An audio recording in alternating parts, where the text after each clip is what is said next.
மீட்பரும் இரட்சகரும் ஆத்தும நண்பரும் ஆகிய இயேசுவின் நாமத்தினாலே உங்களுக்கு வாழ்த்துக்கள்.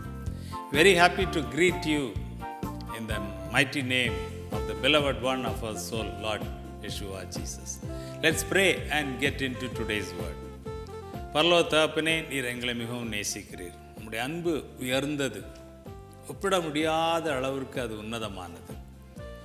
உம்முடைய அன்பினாலே என்னையும் எங்களையும் நீங்கள் கரம் பிடித்து உங்கள் வழியிலே வழி நடத்துகிறீங்க. இன்றைக்கும் எங்களை இன்னொரு படி முன் செல்ல கிருபை தாங்க. Father, we thank you for your great love for us.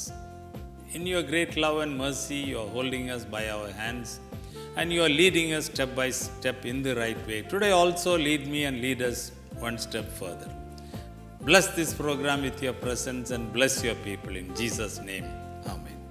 அருமையான நண்பர்களே, நம்முடைய ஆத்தும நண்பர் இயேசுவை குறித்து நம்ம தியானித்து வருகிறோம். அவருடைய போதனைகளை நம்ம தியானித்து வருகிறோம். நிச்சயமாக இது ஒரு ஆசீர்வாதமான காரியம். பழைய செய்திகளை Jesus friend of your soul and peace giver என்று சொல்லி யூடியூப்பில் போய் பாருங்கள், ஆசீர்வதிக்கப்படுங்க, உங்கள் நண்பர்களோடு பகிர்ந்து கொள்ளுங்கள். Share with your friends to go back and also you listen to the programs that we have recorded and kept for you ready to view anytime in YouTube under the title Jesus Friend of Your Soul and Peace Giver. இன்றைக்கு நம்ம அந்த mark எழுதின சுவிசேஷன் கடைசி பகுதியிலே தியானித்து கொண்டிருந்த அந்த நித்திய வாழ்வு, அழிவில்லாத அல்லது எரிகிற அவியாத அக்னியுள்ள நரகம், இதிலிருந்து அடுத்த பகுதிக்கு நம்ம கடந்து வருகிறோம். மார்க்கு 9வது அதிகாரத்திலே 49, 50 இந்த வசனங்களை நம்ம தியானிக்க போகிறோம். 49வது வசனத்தில் எழுதியிருக்கிறது, எந்த பலியும் உப்பினால் ஒப்பிடப்படுவது போல எந்த மனுஷனும் அக்னியினால் ஒப்பிடப்படுவான். Lord Jesus is teaching them, taking them further and teaching them how salt is used in all the offerings, and like that he says every man will be tested by fire. அடுத்த வசனத்தில் சொல்கிறாரு, உப்பு நல்லது தான், உப்பு சாரமற்று போனால் அதற்கு எதனாலே சாரம் உண்டாக்குவீர்கள் என்று சொல்லிவிட்டு சொல்கிறார், உங்களுக்குள்ளே உப்புடையவர்களாயிருங்கள், ஒருவரோடு ஒருவர் சமாதானம் உள்ளவர்களாயும் இருங்கள் என்று சொல்கிறார். Lord Yeshua is telling how salt is good, and then he is teaching some truths from the basic need of our everyday life, salt. Some spiritual truths. He says salt is good, but if salt loses its saltiness, then how can you make it salty? Then he says, have the salt in yourselves and be at peace among you. இந்த செய்தியினுடைய பின்னணியை நம்ம பார்க்கும் பொழுது, இயேசு மறுரூப மலைக்கு அங்கே இஸ்ரவேலில் வடக்கு பகுதியிலே சென்று அங்கே இப்பொழுது திருப்பி தெற்கு பகுதிக்கு வந்து கொண்டிருக்கிறார். சீஷர்களுக்கு இடையிலே அங்கே நமக்கு நடந்த வாக்குவாதங்களை எல்லாம் குறித்து நம்ம பார்த்தோம். அவங்களுடைய பெரிய கேள்வி என்னென்னா, யார் பெரியவர், நம்மளே யார் பெரியவர், நீயா நானா? அப்போது இந்த சத்தியத்துக்கு அடுத்த செய்திகளை அவங்களுக்கு எடுத்து சொல்லி, நித்திய வாழ்வை குறித்து சொல்லி, நித்திய எரியாத அக்னியை குறித்து சொல்லிவிட்டு அவர் இப்பொழுது அடுத்தபடி உப்பிலிருந்து சில காரியங்களை அவங்களுக்கு கற்றுக் கொடுக்கிறார்.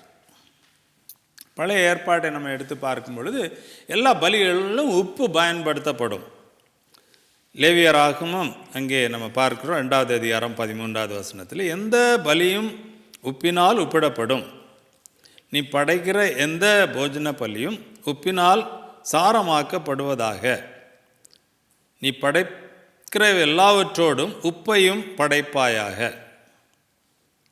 இங்கே சாரமாக்கப்படுவாயாக என்பதற்கு மாலாக், ரப். அப்போ அந்த பலிகளை அவங்க செலுத்தும் பொழுது ஒரு மிருகத்தை அடித்து அதை அங்கே மாம்சத்தை பலிபீடத்தில் வைக்கும் பொழுது உப்பை எடுத்து அங்கே அதில் உராசி அதோடு சேர்த்து தான் அங்கே உப்பிடப்பட்டதாக அவங்க பலி கொடுக்க வேண்டும். இதுதான் அங்குள்ள அந்த நியமம். So the principle, council, the law in the Old Testament was whenever they offered an offering, say a meat offering, they have to add salt to it. They have to rub the body of that flesh with salt and then only place it as an offering. எண்ணாகமம் 18-19 விதமாக பார்க்குறோம். All the offerings of the holy things, அதை எப்படி படைக்க வேண்டும் என்று சொல்லி. They have to be salted. And it's a covenant of salt forever. அப்போ இந்த பலியை அவங்க செலுத்தும் பொழுது, அதில் உப்பிட்டு அவங்க அதை செலுத்தும் பொழுது, அது ஒரு நித்திய உடன்படிக்கையாக இருக்கிறது அப்படின்னு சொல்கிறார். அது ஏதோ ஒரு பலியாக மட்டும் கொடுத்து விட்டு அங்கே சென்று விடுகிறதல்ல, தேவனுக்கும் மனிதனுக்கும் ஒரு நித்திய உடன்படிக்கையின் அந்த உறவை கொண்டு வருகிறதா இருக்கிறது. அங்கே இயேசு அங்கே நமக்கு அந்த பின்னணியிலிருந்து அவர் கற்றுக் கொடுக்கிறார். So whenever they are offering this meat salted with salt, which was the rule, and they place it before the Lord on the altar, so it's an eternal covenant. And it's not only a covenant between the one who is offering and God, it's also between his generation and God. ஒரு மனிதன் இந்த பலியை செலுத்தும் பொழுது, உப்பிட்ட பலியை, அது அவனுக்கும் தேவனுக்கும் மட்டுமில்லை, அவனுடைய சந்ததிக்கும் என்னென்றைக்கும் செல்லும் மாறாத உடன்படிக்கை அப்படின்னு சொல்கிறார். அங்கே அவனுக்கும் அவனுடைய சந்ததிக்கும் தேவனோடு உள்ள கூட மாறாத ஒரு உடன்படிக்கையாக இருக்கிறது. புதிய ஏற்பாட்டில் வரும் பொழுது இயேசு தன்னுடைய சீஷர்களை பார்த்து சொல்கிறார், மத்தேயு 5:13, நீங்கள் பூமிக்கு உப்பாக இருக்கிறீர்கள். உப்பானது சாரமற்று போனால் எதனால் சாரமாக்கப்படும்? வெளியே கொட்டப்படுவதற்கும் மனுஷரால் மிதிக்கப்படுவதற்கும் ஒழிய வேறொன்றுக்கும் உதவாது. So that's a parallel passage. Here also we saw, he was telling about the saltiness in the salt. And he is telling his disciples, see, you are the salt of the earth. புதிய ஏற்பாட்டில் வரும் பொழுது, when we come into the New Testament, we carry the life of God. We become God's children, we become temples of the Holy Spirit. கடந்த செய்தியில் அதை பார்த்தோம். And the life of God is granted to be placed within us. The glory of God is resting in these temples, the holy temples of God. And we have the responsibility to be a source of blessing for the rest of the humanity. நமக்கும் தேவனுக்கும் ஒரு புதிய உடன்படிக்கை இருக்கிறது புதிய ஏற்பாட்டில். இந்த உடன்படிக்கையின் மூலமாக நம்ம தேவனுடைய பிள்ளைகளாகிறோம். இயேசு கிறிஸ்து மூலமாக அவரை விசுவாசிப்பதன் மூலமாக பரிசுத்த ஆவியானவரை பெற்றுக்கொள்கிறோம். அவருடைய பரிசுத்த ஆலயமாக இருக்கிறோம். நம்ம சரீரம் நம்மளே அவர் வாசம் பண்ணுகிறார். அவருடைய மகிமை நம்மளே வாசம் பண்ணுகிறது. அவருடைய ஜீவன் நம்மளே வாசம் பண்ணுகிறது. நம்ம உலகத்துக்கு சாரம் ஏற்றுகிறவர்களாக, உப்பு கொடுக்கிறவது போல ஒரு தரத்தை கொடுக்கிறவர்களாக நம்ம ஆசீர்வதித்து வைத்திருக்கிறார். See, salt, it preserves, it protects the food and it gives flavor to the food and taste to the food. உப்பை நம்ம ஒரு ஆகாரத்தில் சேர்க்கும் பொழுது அது அந்த ஆகாரம் கெட்டு போகாமல் அதை பாதுகாக்கிறது, அதற்கு ஒரு சுவையை கொடுக்கிறது. இன்றைக்கு தேவனுடைய பிள்ளைகளை தேவன் இந்த உலகத்திலே பூமியிலே இந்த பூமிக்கு உப்பாக அவர் வைத்திருக்கிறார். அப்போ அங்கே இயேசு சொல்கிறார், அந்த உப்பின் சாரத்தை இழந்து போனால் அதை போய் எப்படி சாரமாக்க முடியும்? அதுக்கு என்ன பலன் அப்படின்னு கேட்குறார். See, there are different types of salt. The salt that we get from the sea, the salt that is chemical, that is purified, and then there is the rock salt. நம்ம கடல்லேருந்து எடுக்கிற உப்பு, இன்னும் அதை சுத்தப்படுத்தி நல்ல 100க்கு 100 சுத்தமான உப்பாக இருக்கிற உப்பு, இன்னும் பாறை உப்பு, வித்தியாசமான உப்புகள் இருக்கிறது. ஆனால் the real chemical itself is pure and doesn't lose its character. இந்த உண்மையான சுத்தமாக்கப்பட்ட உப்பு அது தன்னுடைய தன்மையை இழப்பதில்லை. ஆனால் ராக் சால்ட் என்று சொல்லி பார்க்கும் பொழுது அது ராக்கிலேருந்து எடுக்கப்படும், பாறையிலேருந்து எடுக்கப்படும், அதில் மண்ணும் கலந்துருக்கும். எந்த அளவு அதில் உப்பு இருக்கிறதோ மண் இருக்கிறதோ அதுக்கு தக்கதாக அதில் சாரம் இருக்கும். அப்போது உப்பு குறைவாக இருந்து மண் கூடுதலாக இருந்துச்சுன்னா அது சாரம் குறைவாக இருக்கும். அப்போ அப்படிப்பட்ட ஒரு உதாரணத்தை இங்கே இயேசு பயன்படுத்துகிறார். அந்த உப்பில் உள்ள சாரத்தன்மை இல்லாமல் அது சாரம் குறைந்து போனால் அது திருப்பி என்ன செய்ய முடியும்? அதில் எல்லாம் அவ்வளோ மண் கலந்து இருக்கிறதே, அப்போ அதை திருப்பி நம்ம தூர தான் போட வேண்டும். அப்படிப்பட்ட உப்பை அவங்க தூர தான் போடுவாங்க. So when the salt is full of mud and this rock salt and the quality is poor, you just have to throw it away because it's useless. இப்போ நம்ம இந்த உலகத்தில் தேவன் ஒரு நோக்கத்தோடு அவர் வைத்திருக்கிறார். நம்ம ஒப்புத்தன்மையை காத்துக்கொள்ள வேண்டும், அவருடைய ஜீவன் நம் மூலமாக வெளிப்பட வேண்டும். இதை அங்கே சீஷர்களுக்கு அவர் கற்றுக் கொடுக்கிறார். அந்த 49வது வசனத்தில் நம்ம பார்த்தோம், எந்த பலியும் உப்பினால் உப்பிடப்படுவது போல எந்த மனுஷனும் அக்னியினால் உப்பிடப்படுவான் அப்படின்னு சொல்லியும் பார்க்கிறோம். நம்ம வாழ்க்கையில் நம்ம செய்கிற கிரியைகள் தேவனுக்கு முன்பாக அது சோதிக்கப்படும் ஒரு நாள். நம்ம தேவனுடைய பிள்ளைகள் தான், தேவனுடைய ஊழியக்காரர்கள் தான், ஆனால் அவருடைய ஊழியக்காரர்கள். அப்போ அவருடைய நியமங்களுக்கு கீழ்ப்பட்டு நம்ம அவரை சார்ந்து நம்ம வாழ வேண்டும், ஊழியத்தை செய்ய வேண்டும். See, we are God's children, God's servants, all right, but all the same we are God's servants and He is our master. So we have to go by His principles, we have to be subjected to His authority, we need to be guided by Him even in ministry, and we are accountable to Him. 1 கொரிந்தியர் 3:13 விதமாக சொல்கிறது, அவனுடைய வேலைப்பாடு வெளியாகும். அவனுடைய வேலைப்பாடு வெளியாகும். See, everyone's activity will be finally revealed. The truth will come out one day. நாளானது அதை விளங்க பண்ணும். One day is coming when the Lord will judge His own people, His servants, and the quality of their service will be revealed. ஏனெனில் அது அக்னியினாலே வெளிப்படுத்தப்படும். அவனவனுடைய வேலைப்பாடு எத்தன்மை உள்ளது என்று அக்னியானது பரிசோதிக்கும். So, though our souls are saved and our names are written in heaven, as God's children, as we live on this earth as His testimonies, carrying the salt in ourselves, how we do our ministry, how we live our lives responsibly, it will be tested one day, and our works will pass through the fire, and the fire will test of what quality these works are. நீங்கள் போய் 1 கொரிந்தியர் 3வது அதிகாரத்தில் தயவுசெய்து இதை நீங்கள் வாசித்து பாருங்கள். It shows how our works will be tested.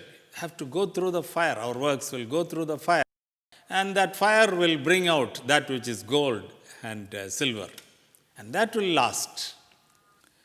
Wood, stone, stubble, they go through the fire, they do not come out purified like gold or silver. இவ்விதமாக தான் நம்ம வாழ்க்கையில் நம்ம ரட்சிப்பு நமக்கு இயேசு கிறிஸ்துவின் மூலமாக இலவசமாக கொடுக்கப்பட்டாகிவிட்டது. ஆனால் நம்முடைய ஊழியங்கள், நம்முடைய செய்கைகள் அது ஒரு நாளிலே அக்னி மூலமாக கடந்து வந்து சோதிக்கப்பட்டு அது பொன்னாக விளங்க வேண்டும். ஆமென். ஸோ அவர் salvation is given to us free as a gift, and we inherit eternal life. But the reward for the work that we do will be only according to what the fire reveals. It will go through the fire, and the precious gold and silver will come out even more purified, and what is not permanent will be burnt away. ஆகவே நம்முடைய ஊழியங்களிலும் நம்முடைய வாழ்க்கையிலும் நம்முடைய செயல்பாடுகளிலும் நம்ம இன்னும் கவனமாக ஆவியானவரை சார்ந்து இருக்க தேவன் நம்மை உற்சாகப்படுத்துகிறார். சரி, அபவுட் தி கவனன்ட், இயேசு அதான் இங்கே சொல்கிறார்.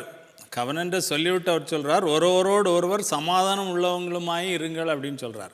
பலியை குறித்து சொல்லிவிட்டு, உப்பு பலியில் சேர்க்கப்படுவதை சொல்லிவிட்டு சமாதானமாக இருங்கள் சொல்கிறார். அப்போது அதனுடைய பொருள் என்னவென்றால், அந்த உப்பு பலியிலே சேர்க்கப்படும் பொழுது அங்கே ஒரு உடன்படிக்கை உண்டாகிறது, ஒருவருக்கொருவர் தங்களை அர்ப்பணித்து கொள்ளுகிற ஒரு உறவு உண்டாகிறது. அவ்விதமாக தான் இங்கே இயேசு கிறிஸ்துவின் சீஷர்களாக இருக்கிறீங்க. அவருடைய அந்த புதிய உடன்படிக்கையின் மூலமாக உங்களுக்குள்ள ஒரு உறவு இருக்கிறது, உடன்படிக்கையின் உறவு இருக்கிறது. நீங்கள் உங்களுக்குள்ளால் நீயா நானா யார் பெரியது என்று போட்டுக்கொண்டு இருக்க முடியாது. See, this is what this is revealing. The salt in the offering, it is a covenant, salt of covenant. So when you make an offering or a covenant with God through this new covenant of the Lord Jesus, through His broken body and shed blood, and those of us who make such a covenant, we have a relationship and a covenant among ourselves, especially those who serve the Lord. அவருக்கு சேர்ந்து ஊழியம் செய்கிறவர்களுக்கு இடையிலையும் விதமான ஒரு உடன்படிக்கையின் உறவு இருக்கிறது. ஆகவே சமாதானமாக இருங்கள் அப்படின்னு சொல்லி கொடுக்குறார். So talking about covenant, we need to understand covenant and we need to help our children and our dear ones understand what covenant is. நம்ம உடன்படிக்கை என்னவென்றால் நம்ம அதை புரிந்து கொள்ள வேண்டும். ரொம்ப மிகவும் அஸ்திபாரமான ஒரு காரியம் வாழ்க்கையில். நம்முடைய பிள்ளைகள், நம்முடைய நண்பர்கள், உறவினர்களுக்கு இதை நம்ம புரிய வைக்க உதவி செய்ய வேண்டும். So it's a biblical phrase for a two-way agreement and it's irrevocable. The irrevocability of which was symbolized by salt. அப்போ அது உப்பை குறித்து அதில் சொல்லும் பொழுது it talks about permanency of this relationship. உப்பு சேர்க்கப்படுகிற ஒரு பலியை போல, உப்பு சேர்க்கப்படுகிற ஒரு ஆகாரத்தை போல, இங்கே உப்பு சேர்க்கப்பட்ட அல்லது உப்புள்ள ஒரு உடன்படிக்கை அது நித்தியமானதாக இருக்கிறது, அதை முறிக்கக்கூடாது. There is a Middle Eastern saying that there is bread and salt between us. மத்திய கிழக்கில் அவங்க சொல்கிறாங்க, எங்களுக்குள்ள அந்த அப்பமும் உப்பும் இருக்கிறது. அப்படின்னா நாங்கள் சேர்ந்து உட்கார்ந்து அப்பத்தை பிட்டு சாப்பிட்ருக்கிறோம், உறவு வைத்திருக்கிறோம், அது முறிக்கப்பட முடியாத ஒரு உறவு அப்படின்னு சொல்லுகிறது. So it meant that the relationship had been confirmed by sharing a covenant meal. ஒரு உடன்படிக்கை அந்த ஆகாரத்தை நாங்கள் பகிர்ந்து கொண்டிருக்கிறோம், அதனால எங்களுக்குள்ள ஒரு உறவு இருக்கிறது இந்த அப்பத்தின் மூலமாக, இந்த உப்பின் மூலமாக அப்படின்னு சொல்லி. Then there is an Arabic saying which says there is salt between us. He has eaten my salt. என் உப்பை தின்றிருக்கிறான், அல்லது எங்களுக்குள்ள உப்பு இருக்கிறது அப்படின்னு சொல்லும் பொழுது நாங்கள் அந்த உடன்படிக்கை ஆகாரத்தை உட்கொண்டிருக்கிறோம், அதன் மூலமாக எங்களுக்குள்ள ஒரு உறவை நாங்கள் உண்டாக்கி இருக்கிறோம் அப்படின்னு சொல்லி அது குறிக்கிறதாக இருக்கிறது. கடந்த செய்திகளில் நம்ம தியானித்தோம் இந்த புதிய உடன்படிக்கையின் அந்த பந்தி. இப்போ இயேசு கிறிஸ்துவின் பிற்கப்பட்ட சரீரத்துக்கு அடையாளமாக இருக்கிற அந்த அப்பம், இயேசு கிறிஸ்து சிந்தின இரத்தத்துக்கு அடையாளமாக இருக்கிற அந்த ரசம், இதை நம்ம சேர்ந்து ஒரு மனதாக நம்ம பானம் பண்ணும் பொழுது நமக்குள்ளாலேயும் அந்த உடன்படிக்கையின் உறவு இருக்கிறது. அதன் அடிப்படையிலே நம்ம சமாதானம் உள்ளவர்களாக இருக்க வேண்டும் என்று நமக்கு வலியுறுத்துகிறது. So last few episodes before we saw about this covenant meal, that the bread that we eat, it represents the broken body of the Lord Jesus. The drink that we drink, for example, in the Middle East, it is the fruit of the wine. This represents the shed blood of the Lord Jesus, and these are symbols of the new covenant which the Lord Jesus has made between us and God. So when we all together partake in this meal of new covenant, there is a covenant between us, especially those who serve God together, and we need to maintain this high degree of unity, love and peace among ourselves. ஆதியாகமம் 31வது அதிகாரத்திலே விதமான ஒரு உடன்படிக்கையை நம்ம பார்க்கிறோம். யாக்கோபு அங்கே அவங்க மாமனார் லாபானை விட்டு அவர் அங்கே ஓடி போகும் பொழுது அவங்கள பின்தொடர்ந்து வந்து அவங்க ஒரு உடன்படிக்கை செய்து கொள்ளுகிறாங்க. அங்கே யாக்கோபு ஒரு கல்லை எடுத்து அதை தூணா நிறுத்துறாரு. அங்குள்ள கற்களை புரக்கி அவங்க வந்து அதை ஒரு குவியலாக வைத்து அங்கே போஜனம் பண்ணினார்கள் என்று சொல்லப்பட்டிருக்கிறது. So when Jacob was pursued by Laban, he catches up with him and then they make a covenant agreement. Jacob sets up a stone as a pillar and they gather the stone, they sit on that stone and they have this covenant meal. And they say that, we will not cross this point to hurt each other, to bring harm to each other.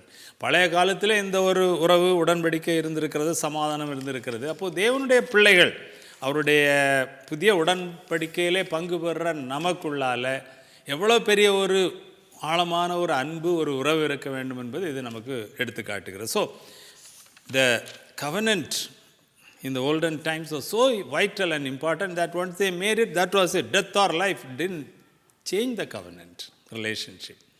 How much more we in this new covenant should have a lasting and a loving bond and relationship between the children and servants of the living God who have come to him through the Lord Jesus.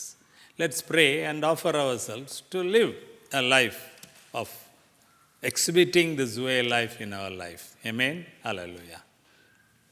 பரலோகத்தில் இருக்கிற எங்களுடைய நல்ல தகப்பனே, உம்மை நன்றியோடு துதிக்கிறோம், உம்மை ஸ்தோத்திரிக்கிறோம். இந்த நாட்களிலும் இயேசு கிறிஸ்து மூலமாக எங்களுக்கு நீர் கற்று தருகிற எல்லா சத்தியங்களுக்காக நன்றி செலுத்துகிறோம். We thank you for the precious truth that you've been teaching to us through our precious Lord Yeshua. Today we learned about the covenant, the salt of the covenant, the relationship that should exist between people who make a covenant. And the new covenant through the broken body and the shed blood of the Lord Jesus, and how this is so superior to all the other covenants.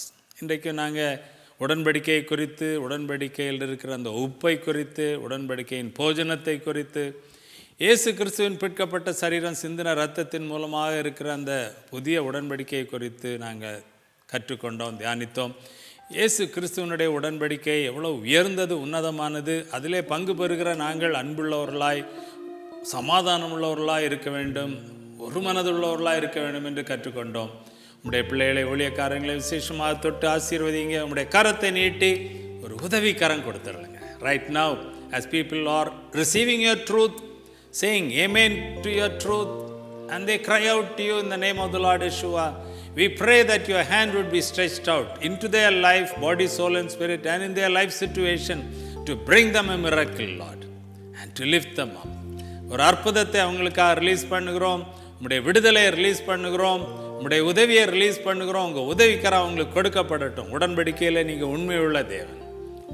Oh, it's so precious to have a covenant with you through the Lord Jesus. தேவனே, ஜீவனுள்ள தேவனே, உம்மோடு இயேசு கிறிஸ்து மூலமாக தந்திருக்கிற உடன்படிக்கைக்கு நன்றி. எங்களை தாழ்த்தி ஒப்பு கொடுக்குறோம். நாங்கள் எங்களிலே உப்புள்ளவர்களாக, சாரமுள்ளவர்களாக, இந்த உலகத்துக்கு ஒப்பாக விளங்க எங்களை தனிப்பட்டவர்களாக, குடும்பங்களாக, ஊழியங்களாக, சபைகளாக ஒப்பு கொடுக்குறோம். நீங்கள் எங்கள் வாழ்க்கை மூலமாக மகிமைப்படுங்க. We offer ourselves to have salt in ourselves, to be the salt of the earth. And as individuals, as families, as ministries, as the churches, we humble ourselves and offer ourselves for your glory. In Jesus' name, Amen. Amen. அருமையான நண்பர்களே, தொடர்ந்து இந்த செய்திகளை கேளுங்க, திருப்பியும் கேளுங்க. யூடியூப்பில் போய் நண்பர்களோடு பகிர்ந்து கொள்ளுங்க. மீண்டும் சந்திக்கும் வரை கர்த்தருடைய பிரசன்னம் உங்களோடு இருப்பதாக. உலகத்துக்கு உப்பாக இருப்போம். இயேசுவின் நாமத்திலே ஆமென். ஆமென்.